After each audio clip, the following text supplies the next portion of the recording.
Friends of Stephen Wigner, Zech Nishmach Simcha Melech Ben Meir Lev Halevi, Friends of Marcy Kurtz, in memory of her great niece, Leah Bracha Bas Rivka, Isaac and Evelyn Blacher, in memory of his sister, Chaya Rachel Bas Iser, Friends of Leonie Meiselman, Leah Sabra Bas Chanuch Zundel. Month of Learning by Andrea and David Dolney, in memory of her father, Tzvi Herschel Hillel Ben Abraham. Dov Bondlander, in memory of his father, Tzvi Ben Yaakov Yitzchak, his mother, Baila Devasha Bas Harav Dov Beresh, his father-in-law, Yehuda Tzvi Ben David Nachum, and his mother-in-law, Altachaya Bas Avram Yosef.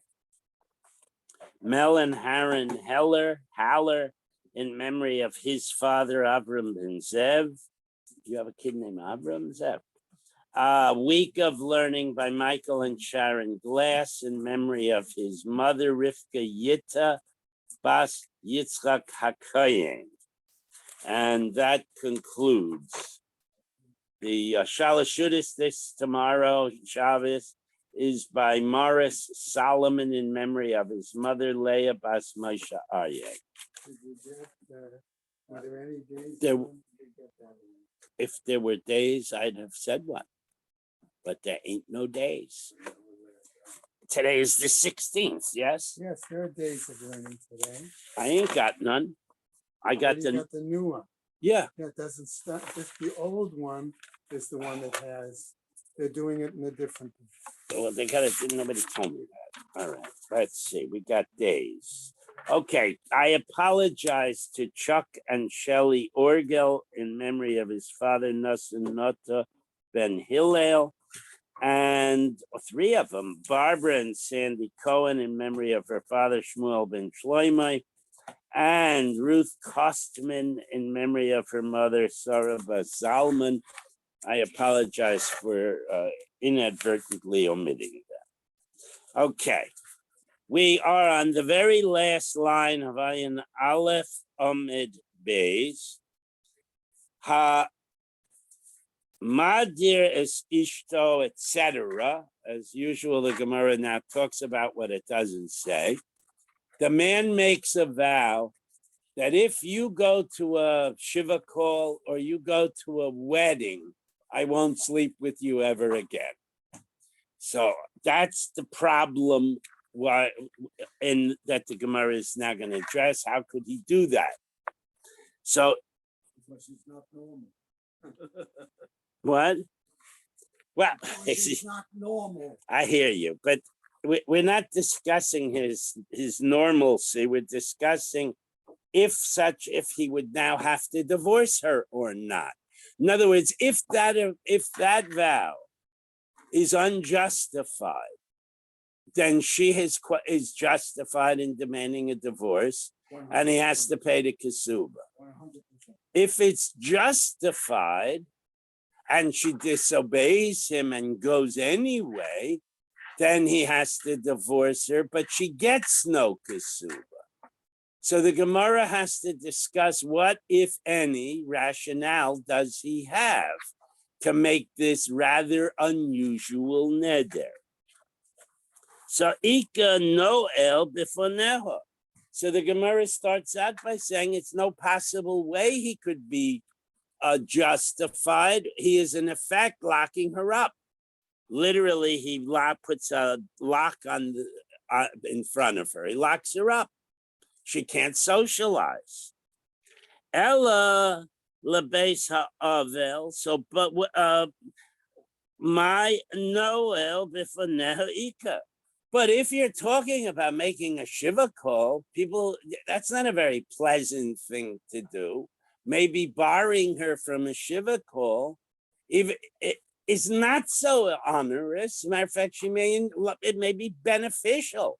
So how can you say that's called locking her up? Put her in a bad mood. He may feel it puts her in a bad mood. No, I understand. I'm saying that I understand I can't go to a party. I can't go to a wedding. I'm going to have fun. But here who likes going to Shiva calls? It's onerous. So how can you say he's locking her up? Implied, he may be doing her a favor. Okay, so the Gemara says no. Going to a Shiva call is a very significant thing, and it's beneficial to the goer, to the one who is the one who is Menachem Avel benefits from Shiva calls. Tanya, we have a brisa that explains Lamacher Himesa. Literally, tomorrow she will die. It doesn't mean literally that Friday and then Saturday. It means that at a future point she will die. V'en kol bria seifta. And since she didn't go to any Beit Batei Avel and say nice things about the deceased person, nobody will come to her funeral and nobody will say nice things about her. The Ein Kubril is okay. V'ikadamri. Others say it's not saying nice things; it's more significant. Ein kol bria seifna. Nobody will bother even to come and show up to bury her. She never went to a Beis Avel. She never went to a funeral. Nobody's going to go to hers. Tanya, we have a brisa that says, Hoya Rebbe Meir frequently said, my dixiv, what does the pasuk mean when it says, Tov leleches el Beis Avel, meleches al Beis Mishta? It's actually preferable to go to a house of mourning than it is to go to a wedding.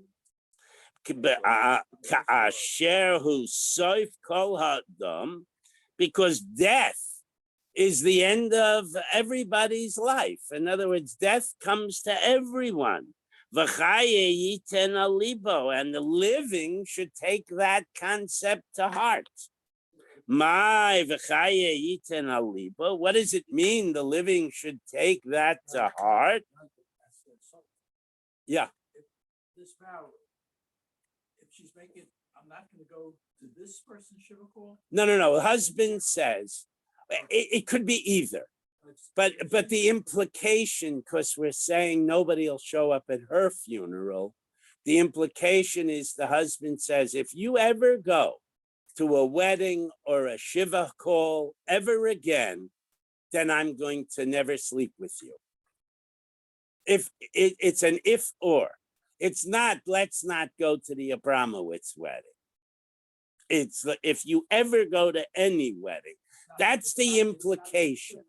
It could be the former, but the implication when it says nobody will come to her funeral, nobody will bury her, the implication is it's blanket on any. Because if I don't go to Abramowitz, he's making it. Is general. It's a blanket vow. You may never go anywhere again. If he's saying, I don't want you to go to Schwartz's wedding. That may be applicable. We'll see in a second. We'll see in a second that may be okay. Or even if you live in an area where socializing with the people who live there is inappropriate, then possibly even a blanket vow might be appropriate. We'll see. Let's hold on a second. So anyway, kasher hu sof kol ha'adam v'chaya yitan alibo. Death comes to everybody, and people should take that to heart. My v'chaya yitan alibo. Why should people? What does it mean? Take it to heart. Dvarim shel misa. The concept that you will die, and there's a din cheshbon, and there's a yeshiva shel maila, will you have to justify yourself? And if you go to houses of mourning, you intensify your own inclination now to do tshuva and improve yourself, because you're going to be facing your maker at some point. So, the saped yisbidune, the Gemara says one of the things you should contemplate is that what comes around goes around. If you don't pay, if you aren't meticulous about going to Shiva houses and trying to say something nice about the deceased, it's going to reverberate on you. Nobody's going to say a hesped for you. Okay? The cover yikberune. If you do not go to the gravesite and help put dirt on the aron of others, nobody's going to bother to come to you and help participate in burying you. Didal yid lune. If you don't express anguish at someone else's death, nobody is going to cry over you. The live yilavetne. There's a mitzvah to actually walk at least Daled Amos behind the Aron. If you don't accompany the dead person, nobody will accompany you. The ta'en yita'une. If you don't participate, if you're a male, in carrying the Aron, then there'll be nobody around to carry yours, etc.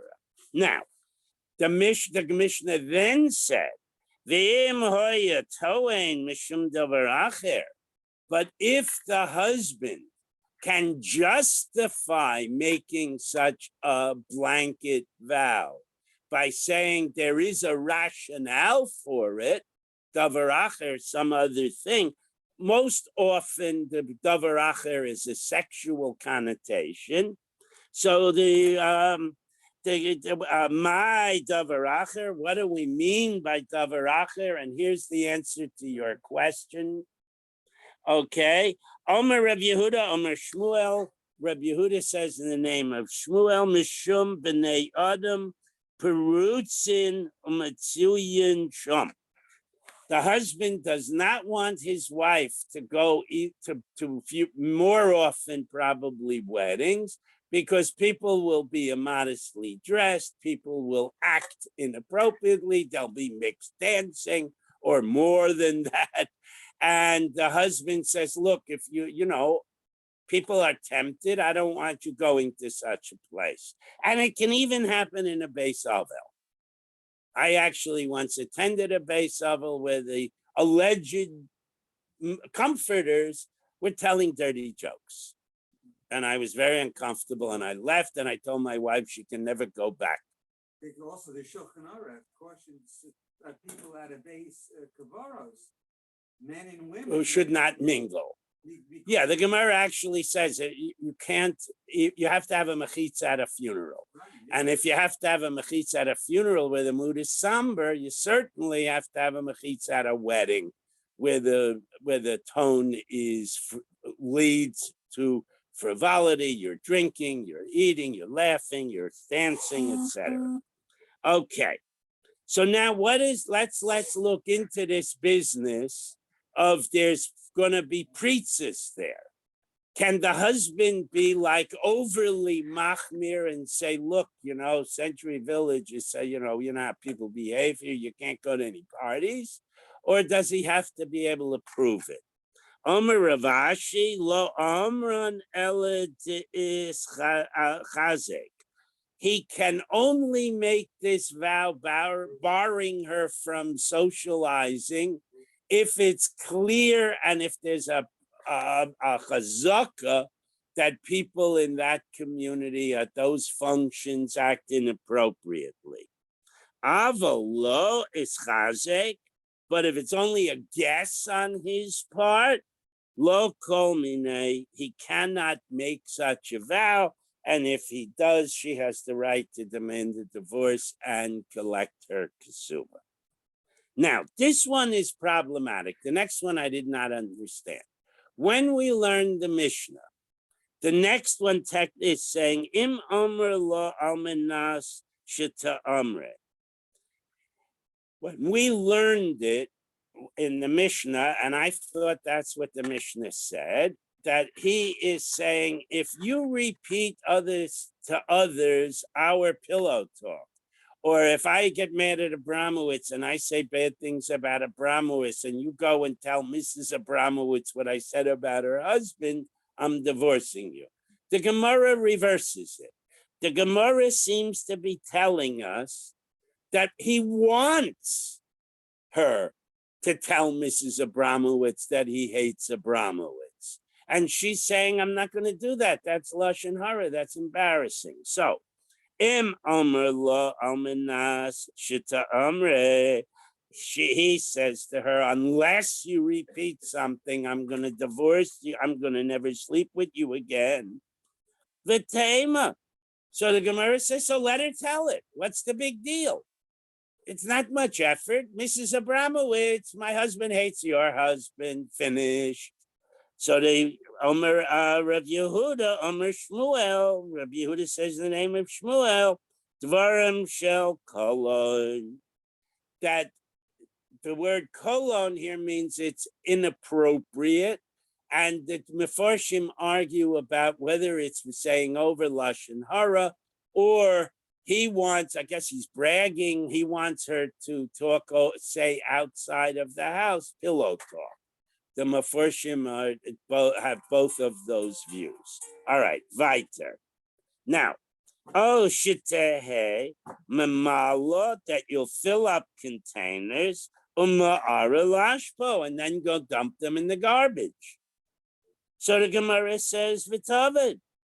So what's the big deal? If the husband says to his wife, take out the garbage, why let her take out the garbage? What's the big deal? So there are two now approaches to what's going on here. Omer Rav Yehuda, Omer Shmuel, shetamale v'no fetzes. That this is a euphemism for her practicing some form of birth control. That we learned earlier that she jumps up and down or she thrashes her legs and that manner attempts to expel the semen. So the Gemara first approach is that take out the garbage is a euphemism for attempting to expel the semen. Masnisa Tana, but there's another brisa that says it's much more literal and it's going to be a busha to her. Shetamale asora kade mayim v'teore la ashba. What he says to her to do is fill up 10 jugs with water and then go out and dump them in the garbage.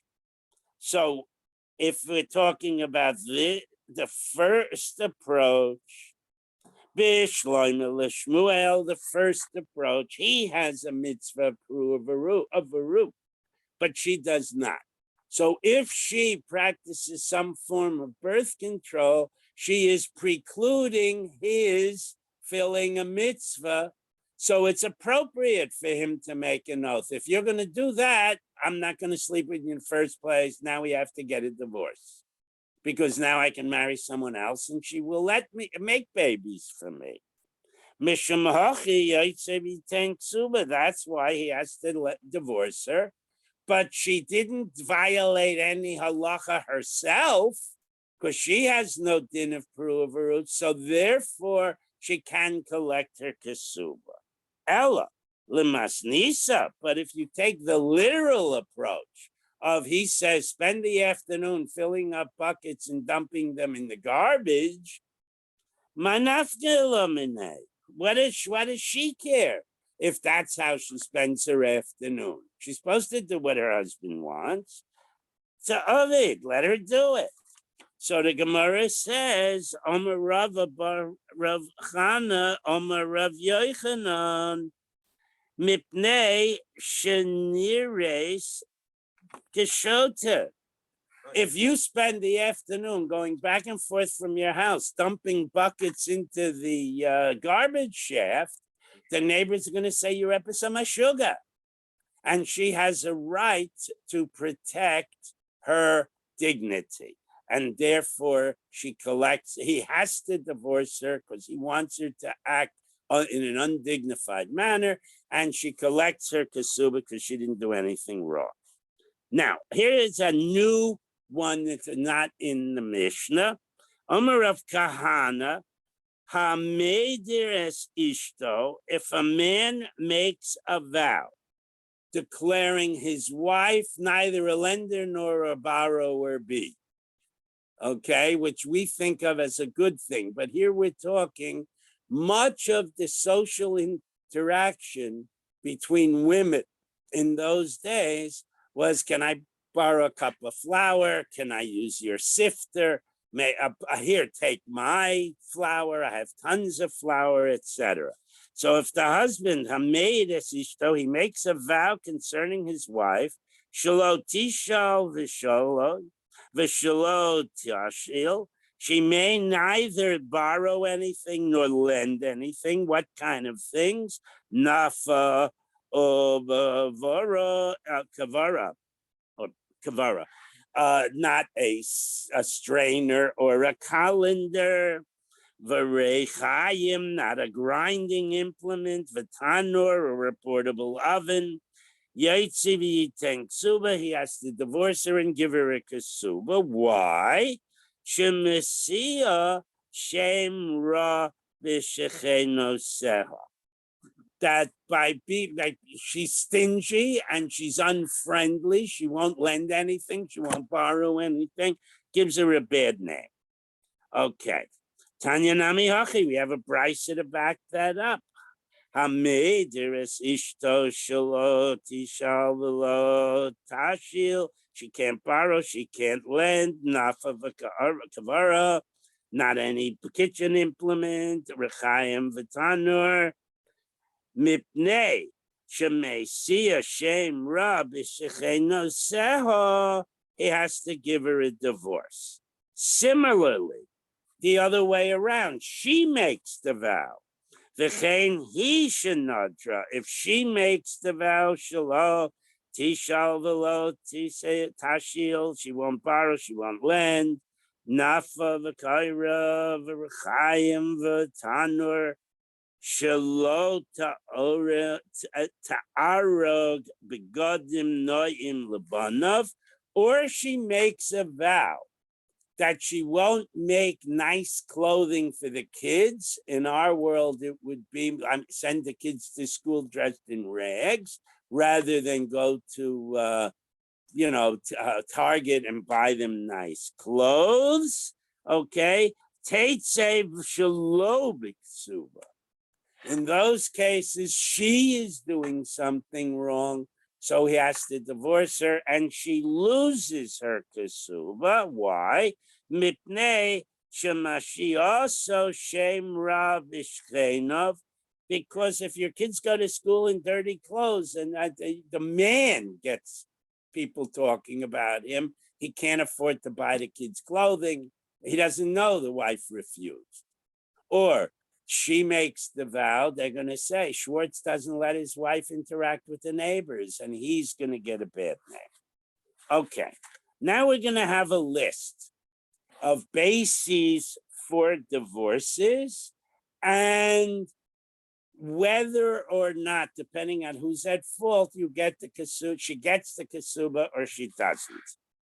Okay, and some of these you're not going to be happy with. So I'll just go through it. Okay. The Elo Yotzos Shelo B'Ksuba. These are women who are considered at fault, and they must be divorced, and they may not get a kasuba. What? Looking at the note here, they're saying very specifically, she didn't go shopping, but she made a vow not to go shopping. That's different than I'm not going shopping. Correct.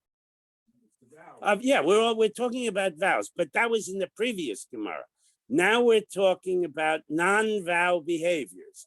In other words, we're moving along. First, there were vows and what the consequences. Now, what are the consequences of other behaviors in the marriage that the husband can say, I can't live with a woman in those circumstances, and since it's her fault, she doesn't get a kasuba. It's not unlike modern times, where in some states they have you have to prove someone is wrong, and if it's the woman, that will affect whether she gets a what's the word alimony. If the woman is sleeping around, the court won't award her alimony. That's the kind of context we're talking about. Okay, so Elu Yotzos Velo Bekasuba. These are women that a husband must divorce, and these women do not receive a kasuba. Ha'overes al das Moshe. A woman who breaks a dioraisa or a derabanan law. Okay, the Yehudis, or a practice that is accepted by Jewish women.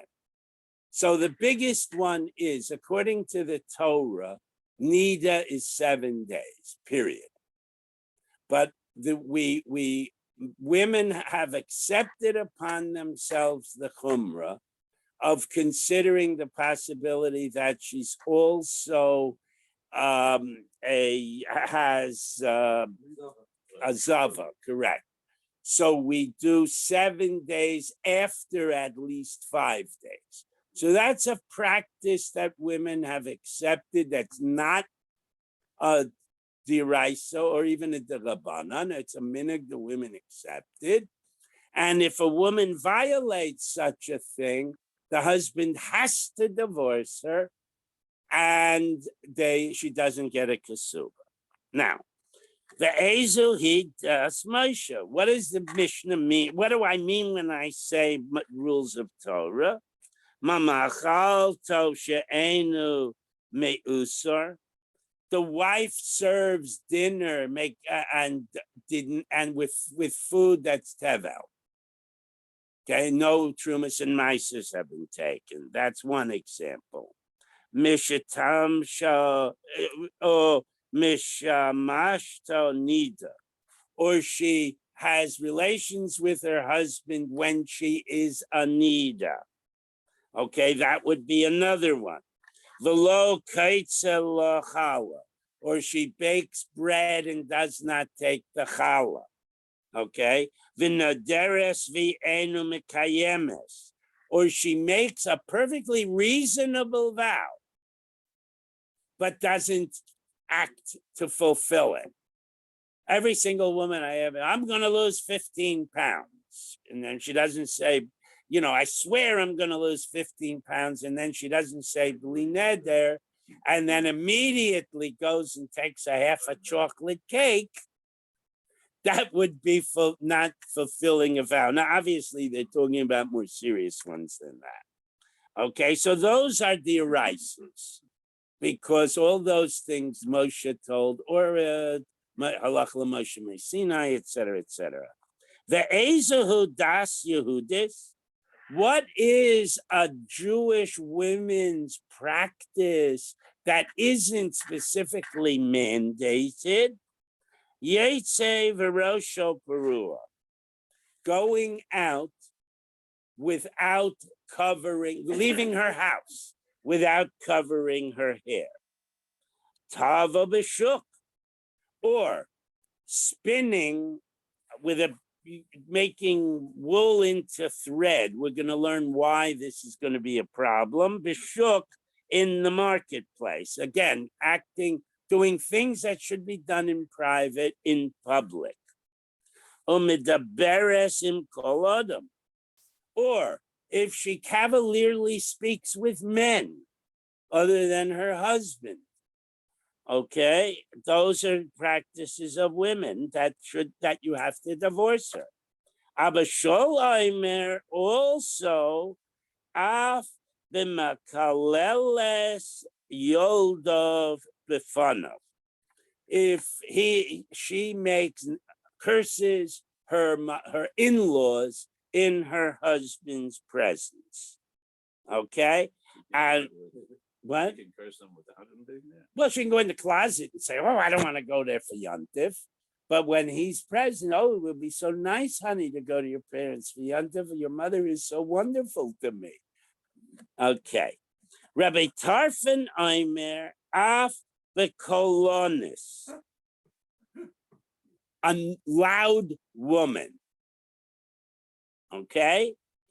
The Ezehu Kolonis, what does it mean, a loud woman? And Rav Tarfon's response is, Shehi midaberes b'toich beiso v'shecheneho shoymim kola. She is speaking into her husband in the house, and the neighbors can hear her out on the catwalk or next door. Okay, weiter. Especially if they lean in a little bit to listen. Especially in Century Village. Okay, so Maichaloso she'enu mi'user. So the Gemara is now going to challenge each of these. Why didn't the husband know? Why didn't he take action? And they're going to give rationales why each of these is so problematic that the husband has to divorce her. So, hey, Chidami, what are you talking about over here? Im yoda, if he knows she serves food that hasn't been tithed, nifresh, then let him either do the tithing or let him not eat the food. Idolo yoda, if he didn't know, mana yoda, how's he going to know?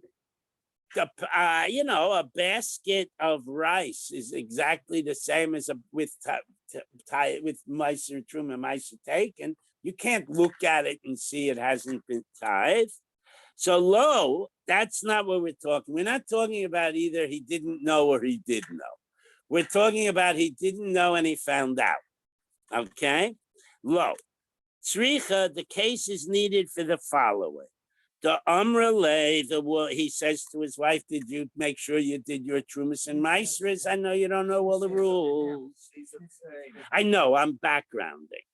He says to her, honey, I know you don't know that long paragraph in the back of the sitter on Trumas and Maestras. How did you manage to do it? The Amrale, and she says to him, Ploini Kohen Tikeli Es Hakri. I went next door and I got Mel the Kohen to come and take the Trumas and Maestras from the basket for me. V'ozel v'shayle le'ishtachach shikra. So the husband goes and says to Mel, thank you for helping my wife out. This is what are you talking about? And I said, well, didn't you take Trumas and Maestras for her? And he says, no, I was sleeping. So it turns out he now knows she's a liar. Okay.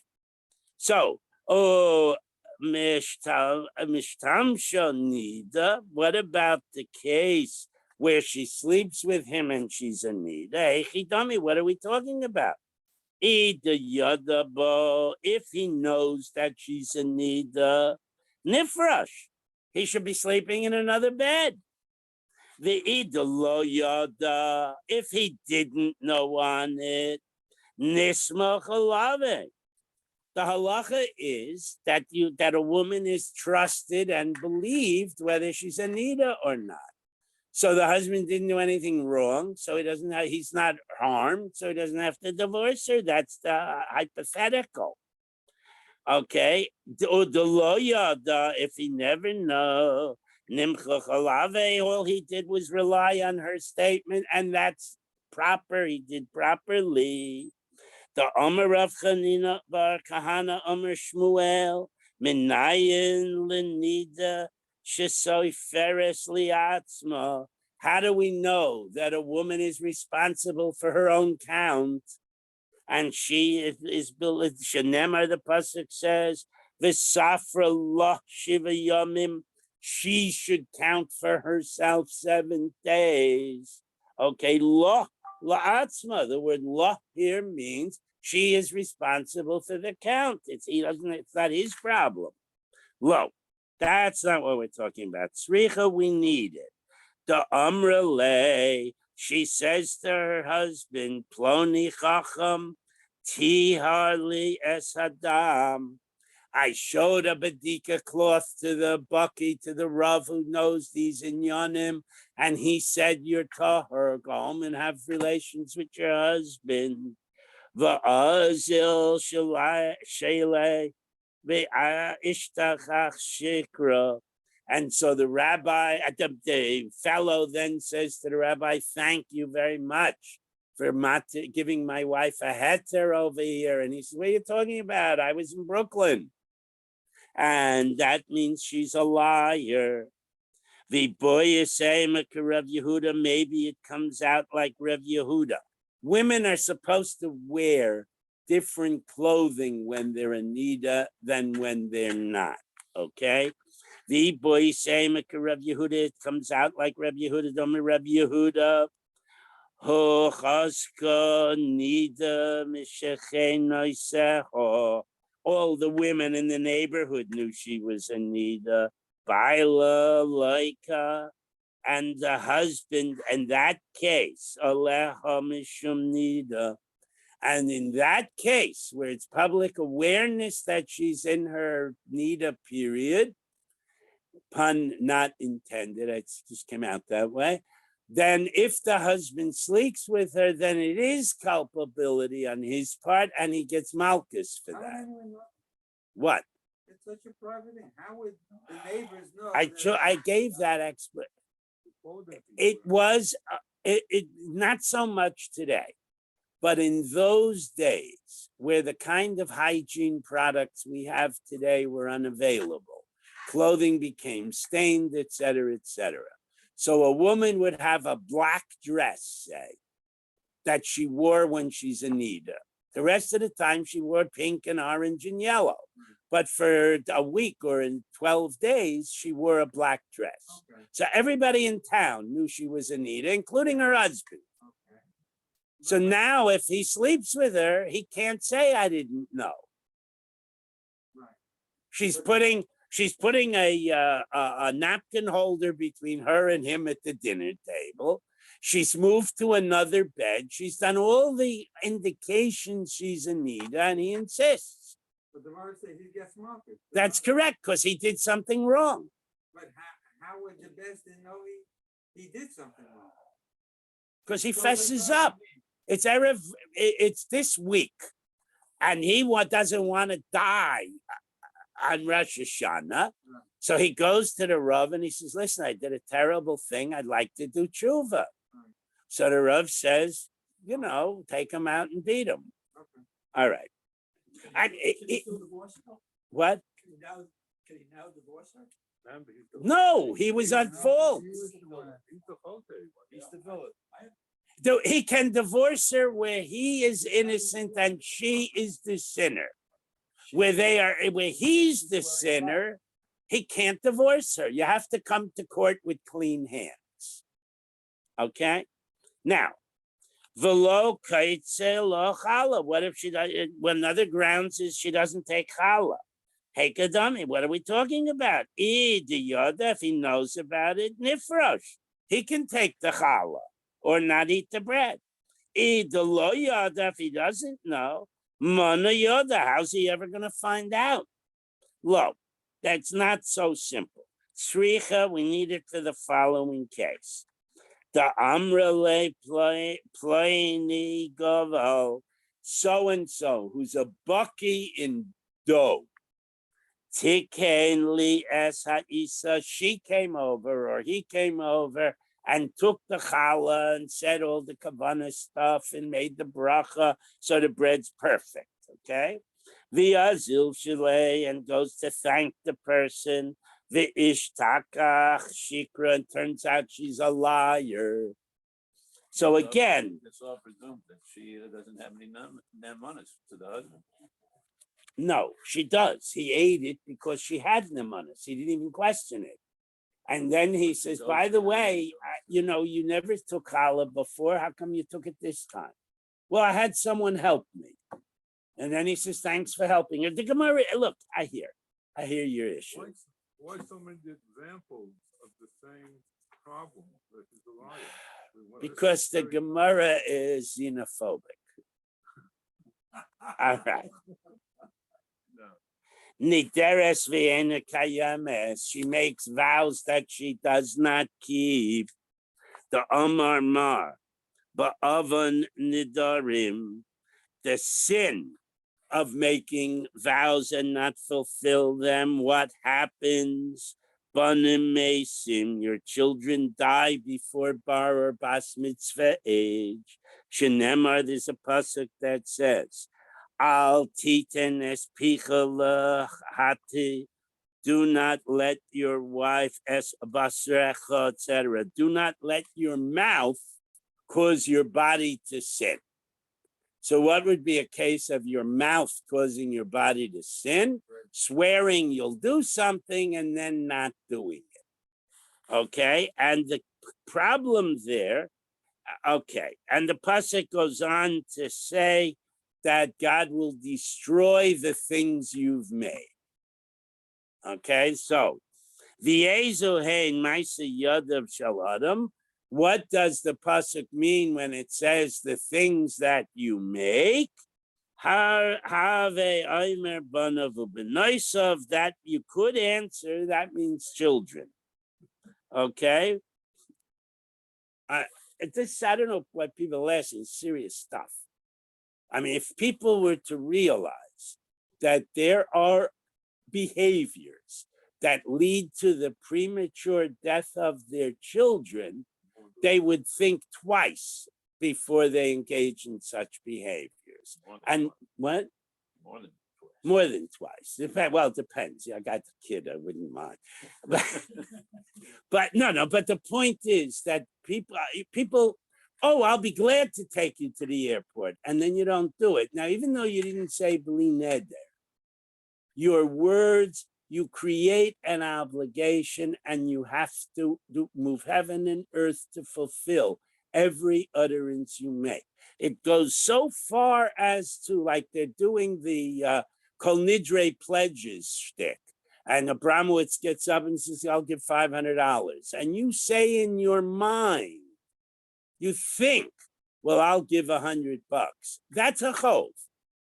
And if you don't do it, but within 3 yomim tovim, that's an aveira. That's why you do Matan Neder, Hataras. That's why you do Hataras Nidarim, because people say things and forget. So what we do is we do it in advance, because if any pledges I make next year, I really don't meet. Okay, but even so, the pledges count. It's very complicated in it. All right. Rav Nachman Mehacha, he learns it from another pasuk. He doesn't make the inference that the things you make means your children. He learns it more directly. L'shav he kesi es b'nechem. Because of shav, I have hit your kid. Okay? L'shav al iske shav. So the word shav here is a vain oath. And he says that matters of falsehood, making a vain oath. So he learns the death of children much more directly linked to vain oaths. Now, she loses her kasuba. That's what the implication is. Tanya, we have a brisa. Hoya Rebbe Meir used to say, Kol hayudea beishto shenaderes v'yenu miskayemes. Anybody who knows that his wife makes these pledge commitments and doesn't fulfill them, yachser v'yedireno. He should make an oath that she may never make another oath. Okay? Yadireno. He should make an oath that she can't make oaths anymore. But my misakin-law, how is that going to fix it? If she does these cavalier oaths, he's saying you're not allowed, doesn't mean a thing. Ella yachzer v'yakitena.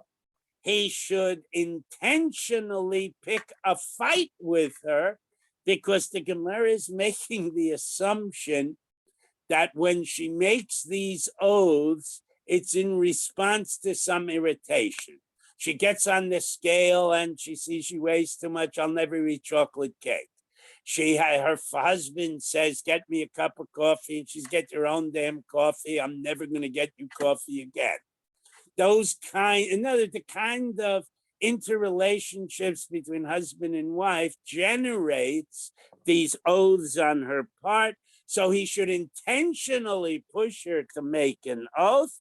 Kedei shehitir b'fanav v'yafer, that she would make the oath while he is present, and then he'll cancel it. So if he keeps provoking her and she keeps making oaths in his presence and he keeps canceling them, that makes for a good marriage. That's the secret. That's the secret.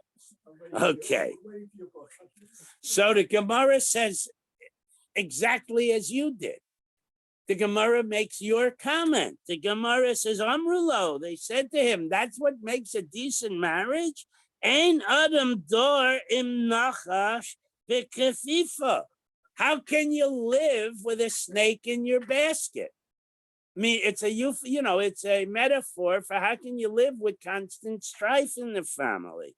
Tanya, we have a brisa that says, Hoya Rebbe Yehuda Eimer, Baal hayoda beishto she'enu keitzel lo chala. If a man knows his wife never takes chala, v'chazer v'yifrish achareha, and then what he should do is hang out in the kitchen and separate the chala after the dough is kneaded. Amrulo. So they said to him, you're telling the guy to hang out in the kitchen and take care of the things his wife doesn't do. Ein adam dor im nachash b'kafifa. How do you live with a snake in your basket? Now we're going weiter to the challah case that he should have acted, he did not eat the bread, and done the call himself. Man the masnei la aha, the one who says that the husband can either do it himself or not eat bread at home. Kol sheken ahach, certainly in a case where the woman's going around making oaths, and it's pretty impossible for him in that case because Avol man de masnei ahach, but the one who says that he can supervise her adequately when she goes around making oaths, avaha zimnin de makri v'yachil, but there may be occasions where she bakes bread and he's not there to do the tithing for her, and he'll wind up eating it not tithe, so that's why he can divorce her. Now, the Ezahu Das Yehudis. What do we mean when we say the practice of Jewish women? Okay, Yotze V'Rosha Perua, she leaves the house without covering her hair. So, and we said, but that's a custom that women have accepted. Rosha Perua D'Iraisahi. It is a Torah obligation for a woman to cover her hair. If a woman does not cover her hair, that's like cooking on Shabbos. It's a big time aveira. Dichsiv upora es rosha isha, because with a sota, the Kohen tears her hair covering off. So in order to tear it off, it had to be there. Okay. V'tanya debei Rebbe Yishmael, they say in the Academy of Rebbe Yishmael, as hara libnais Yisrael shelo yatsa pro avreish, that a woman, you tell Jewish women, that you warn Jewish women that going out with uncovered hair is an iser d'oraisa, a biblical law. Turn the page. So now, what kind of a head covering is necessary? So the Gemara is going to say here that if it's in a mostly private environment, something like a basket that's woven and you can see through the holes in the basket might be adequate under certain circumstances. Kalsa shaper dummy. It's enough to use a hairnet or a basket with holes in it. And Rashi describes that people used to carry things around in their heads like the African women still do. So Rashi describes a structure with a hole in the bottom, and it's a wicker structure with a platform on top. And she puts this on her head and she can walk around. And that might be adequate, the Gemara says. Now, that's Das Yehudis, but Das Yehudis, even though that may be technically acceptable, the custom that Jewish women have accepted, afilu kalsa nami asur, even anything that literally a basket that you can see through the holes is forbidden. Anything that does not cover all the hair is forbidden. The full things, if a tefach of hair is visible, then it's an Isur D'Oraisa, and you're supposed to divorce her. Okay, I don't know if the courts will buy that, but that's the halacha. Amar Rav Asi, Amar Rav Yochanan. Rav Asi says in the name of Rav Yochanan, Kal Sa'ein Ba Mishum Perua Roish. Rabbi Yochanan allows going out with this basket structure, and that's not considered uncovered head.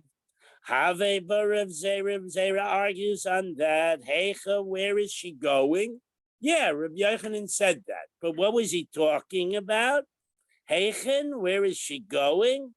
Elema Bashuk, if we're talking, she goes shopping, goes to the marketplace. Das Yehudis he. She's violating the normal behavior of Jewish women. Ela b'chotzer, she's in her own courtyard there's a wall around it. Yes, somebody might see her, but it's highly unlikely, so she can be more lenient and wear this holy structure. Okay, okay. Ela b'chotzer, in her own chotzer. Imkei, if that's what you're talking about, now the Gemara cuts the women some slack. Lo he nachta bas Avraham Avinu sheyosheves tachas baila. If you want to be so makbid that the only place that she can cut herself any slack whatsoever, the reality is there won't be a single daughter of Abraham, in other words, single Jewish woman left who's allowed to stay married, to continue living with her husband. So the Gemara says, Omer Abaye v'Semer Rav Kahana, somebody said, Mechatzer lachatzer v'derech mavoy. The woman might legitimately stick a shmata on, not check in a mirror, to go next door and borrow some salt. That's what Rabbi Yochanan's talking about, that if she's going from her chotzer to the neighbor's chotzer, and she happens to have to step into the mavoi, and her head isn't 100% covered, that's the leniency, and that means that women can stay with their husbands, because everybody knows that's as far as a Jewish woman would dare to go. Okay.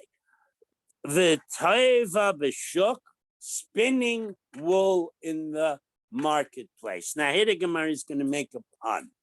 Shuk means marketplace, and shok means thigh.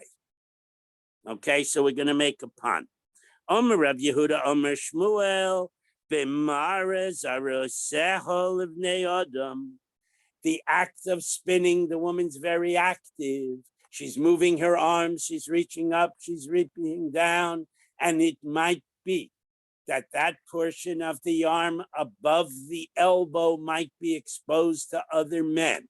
We learned earlier that one of the Tanoim got turned on because he saw a woman, not his wife's, upper arm.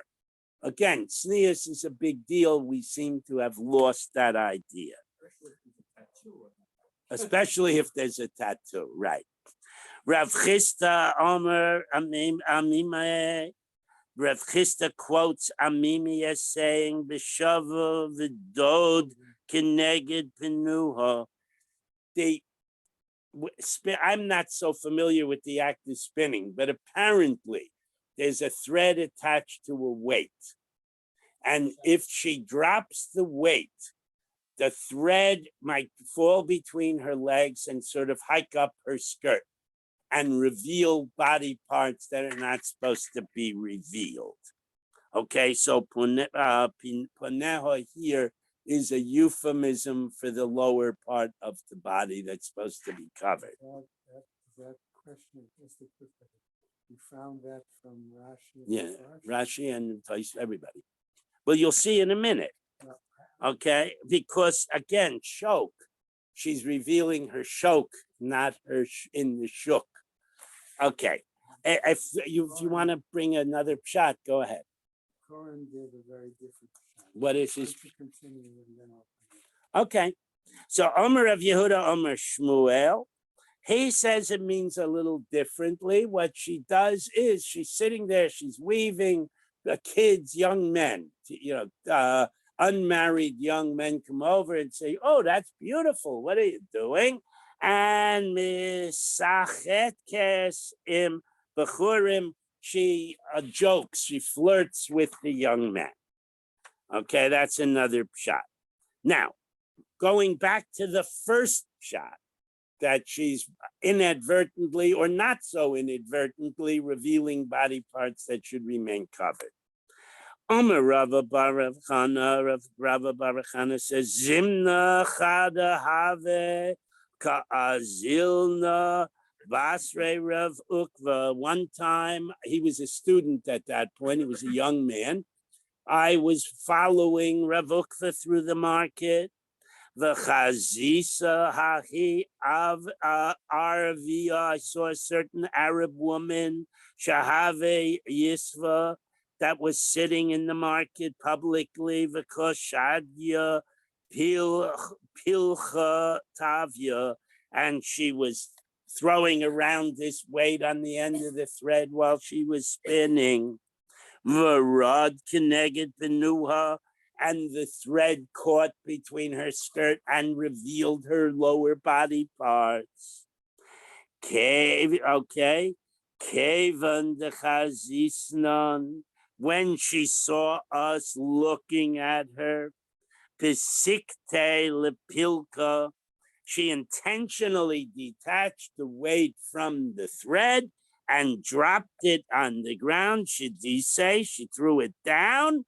And then she turned to me and she said, Amra Li, young man, Ulem Havli Pelech, could you bend down and pick up my spindle? In other words, you could cop a peak. Okay. Amar Ba Rav Ukva Milsa, when Rav Ukva commented on this, he said, he made a comment about it. This is not how Jews should behave. So based on this, Maisa, women can't spin in public. Now, my Omer, what did he say about the Arab lady? Ravina explained, Tavia Bishuk Omar Ba, she was weaving in the market. And Rabbanan Amre, the rabbi said, no, that wasn't what the problem was. Midaberes im kol adam Omer Ba. That she intentionally was active in the marketplace so she would have the opportunity to talk to men other than her husband. Corin gives a slightly different explanation. All right, go ahead. Speak louder so they can hear you.